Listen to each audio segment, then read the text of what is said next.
So my research question was how will forced detoxification programs be beneficial to the United States? This is important in the United States because of the obvious drug problem around the world, especially with heroin, in the northern Kentucky area where we live especially. So my thesis was forced detox programs should be implemented into the U.S. law in order to create a better environment and help drug addicts become sober so they can have normal, healthy lives. So, first of all, a little bit of background, detoxification, in case you didn't know, it's a little bit different than rehabilitation. It's to remove the toxic substances. In the context of my paper, removing toxic substances from the human body, such as the opiates from heroin, cocaine, and all that. Relapse is another term that you should know, the decrease in productivity or health after a brief or relatively long period of improvement. So in the context of my paper, somebody who gets off of heroin or cocaine for a while and then goes back to it. So how are these people who are addicted getting help or being controlled? Because this is a devastating problem in this country alone. So the consequences that go along with it now are either you get caught with it and go to jail, or you have the option to go to rehabilitation, but it's not really required. So convicts have the option, and if they go to jail, they basically, as I will talk about later, have no way to obtain it once they're in jail, so they kind of have to go on the cold turkey method, which I will talk about a little bit later.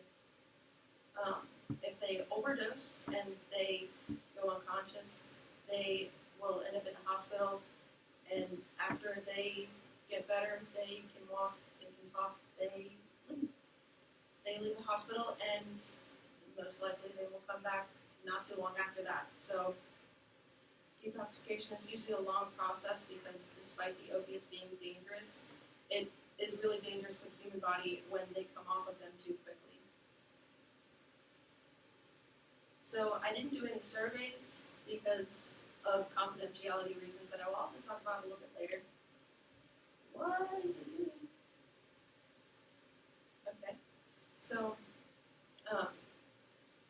I did look up a lot of articles relating to detoxification in opposing viewpoints in context and science in context.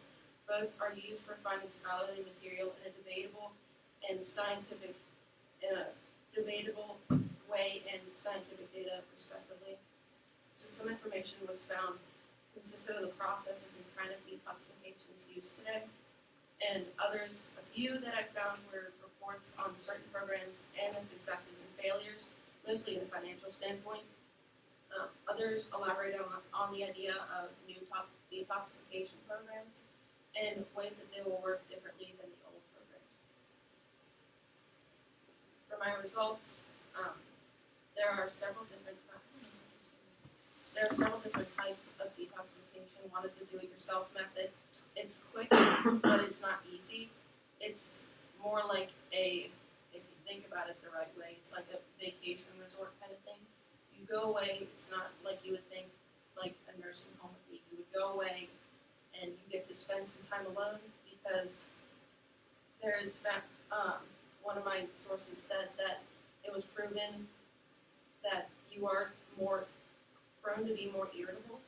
So when you come off of those certain drugs, it's better to be alone where you cannot be bothered by anybody. Another method is the cold turkey method, where there's no drugs at all, nothing to help you. You just stop. Stop taking heroin, stop taking cocaine, whatever it is. And the withdrawal symptoms are the worst in this method because you have no drugs to ease the pain or anything like that.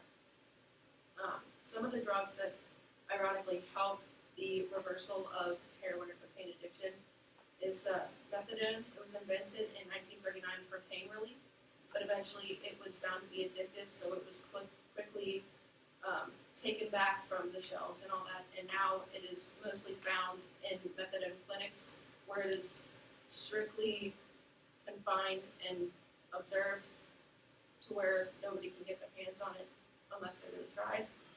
Vivitrol is another one. The patient has to be drug-free for at least a week so Vivitrol can be administered. So that is one of the cons about using Vivitrol. But it does reduce the want for the person or patient to want to get back on heroin or something like that. So for my discussion section, I found in one of the articles that I was reading, it was a news article about James. We don't know his last name for obviously for confidentiality reasons, but James was a heroin addict. And what the article says from the New York Times, I believe, I'm sorry, but they say the patient strapped to the hospital gurney breathing through a respirator is James, a 40-year-old man addicted to heroin. The anesthesiologist loads a syringe with 20 milligrams of naloxone and slowly injects it into the IV in James's right arm. During the next 10 minutes, the drug will enter his system, pry off the billions of opiate molecules that have been clinging to his brain cells, and wash them away.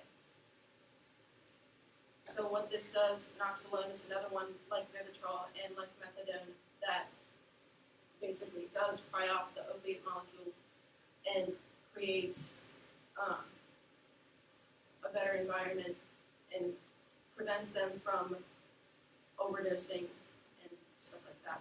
So rapid detox is another method of detoxification. The only problem with it is kind of like the cold turkey method or a mix of cold turkey and the other one. But the only problem is it is very unhealthy because 2 years ago, 7 patients died soon after rapid detox performed by one New Jersey doctor who had conducted some 3,200 procedures. So it is proven to be a little dangerous, but when you're considering people overdosing and bleeding out because of the needle in their arm, or bleeding out, or just overdosing and becoming unconscious and having a stroke or a heart attack while they're unconscious. This raises a lot of dangers. So the most dangerous part of it is when they're under anesthesia, because if you're under anesthesia and you are having a seizure or a heart attack, nobody can know because you have no physical attributions to it. If you feel sick, you can't verbalize that you're sick because you're unconscious. So that is another danger of that. So one doctor in New Jersey named Lance L. Huberman was a rapid detoxification specialist. He had many disagreements about his practices concerning he had 6 deaths between 1995 when he started the program and 1999 when the news article from the New York Times where I got this from was published. However, Dr. Huberman was adamant that his practice was the most effective. Dr. Edwin A. Salsviz, a man who was very familiar with Dr. Huberman's work, argued that rapid heroin detoxification appeals to the addicts who want a quick cure. The advantage was supposed to be that you had this hardworking person who had to have this done over the weekend and then go back to work without anybody knowing. So it is effective in that way that it is pretty quick, and if you don't want your family or friends knowing, you can easily do it in a weekend without having to worry about being gone for so long where people ask, where are you, where is, what's wrong with you. So some of the limitations that I've had is, obviously, the reason that I didn't do the survey is because it was an invasion of privacy, because if I were to do a survey, I would ask if a family member or somebody you know is on any type of drug, and if you could help them, how would you? So, but in a school setting like this, I doubt I would be able to ask such questions. So that is one of the limitations. Another one is I have very limited sources because there aren't many detoxification programs out there today. So considering that there isn't much on the comparisons between detoxification and rehabilitation, So,